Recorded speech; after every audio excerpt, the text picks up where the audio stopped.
और कैटभ को मोहित कर दिया। भगवान नारायण मधु कैटभ से कहते हैं वरदान मांगो। मधु कैटभ कहता है तुम हमको क्या वरदान दोगे, तुम ही हमसे वरदान मांग लो। ये मोहित करने वाली वे आदि शक्ति ही थी जिन्होंने मधु और कैटभ को मोहित कर दिया था। तो भगवान विष्णु ने कहा हमारे हाथ से तुम्हारी मृत्यु हो जाए, यही वरदान दे दो। दोनों भाई ठगे गए और भगवान ने उन दोनों का वध किया। ब्रह्मा जी कहते हैं उसी समय भगवान शिव भी आए और तब हम तीनों ने, ब्रह्मा विष्णु और महेश, हम तीनों ने गगन मंडल में विराजमान उन मनोहर देवी को देखा। और उस समय उन देवी ने कहा हे ब्रह्मा विष्णु और महेश, आप सृष्टि पालन और संहार का कार्य कीजिए। ब्रह्मा जी ने कहा माता हम शक्तिहीन हैं, कैसे हम प्रजाओं का सृजन करेंगे। तब भगवती की कृपा से उसी समय आकाश में एक रमणीक विमान प्रकट हुआ। ध्यान पूर्वक सुनना, माँ के मणिद्वीप की कथा है, बड़ी सुंदर कथा है। उसी समय एक दिव्य विमान प्रकट हुआ और भगवती ने तीनों देवों से कहा कि आप लोग आकर के मेरे इसी विमान में आरूढ़ हो जाइए। ब्रह्मा जी, भगवान विष्णु और शिव भगवती के उसी विमान में जाकर के आरूढ़ हो गए।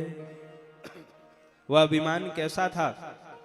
रत्न जड़ित, मोतियों की झालरों से शोभायमान, घंटियों की ध्वनि से गुंजित तथा देव भवन के तुल्य उस रमणीक विमान पर तीनों देवता जाकर के बैठ गए। अब भगवती अपने उस विमान को लेकर के चल पड़ी। बोली अम्बे मैया की।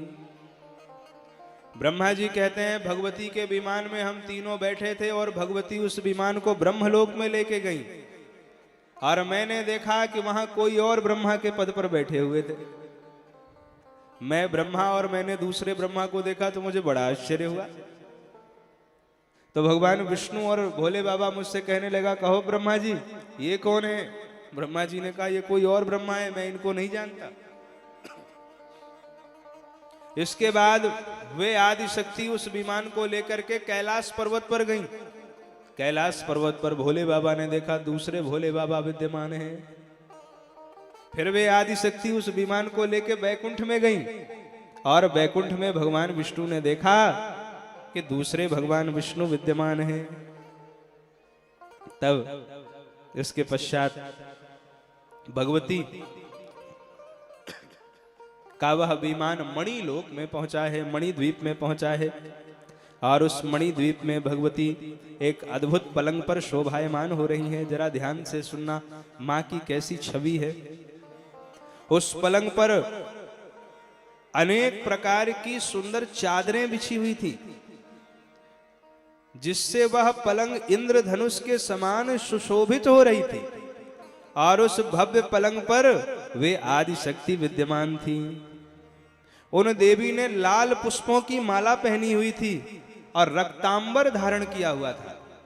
मां का प्रिय लाल रंग है तो भगवती ने लाल पुष्पों की माला पहनी थी। लाल पुष्पों की माला भगवती को बहुत प्रिय है, लाल पुष्प भगवती को चढ़ाने चाहिए। लाल पुष्पों की माला और रक्तांबर धारण किया था।